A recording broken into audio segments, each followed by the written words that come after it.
Nəyə görə bəzi melodiyalar bizdə kədər və nostalji hissi yaradır? Misal üçün, bax, bu melodiyada olduğu kimi.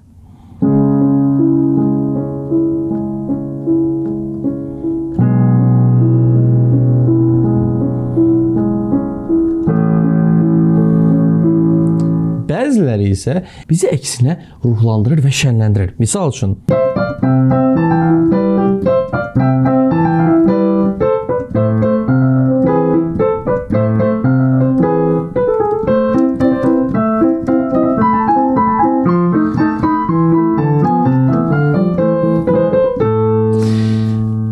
bunların arasında əsas fərq hansı akordlarda yazılmasıdır.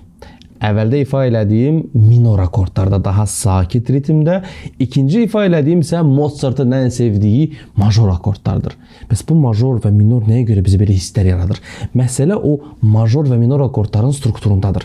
Major akordlar daha ritmli, daha sürətli, daha parlaq səslərdən ibarətdir. Ona görə də onlar bizim beynimizdə avtomatik daha şən hisslər oyadır. Amma minor akordların strukturu daha aşağı ritmə sahib olduğu üçün, səsləri o qədər də parlaq olmadığı üçün bizdə elə nostalji və bəzən bədbinlik hissi yaradır.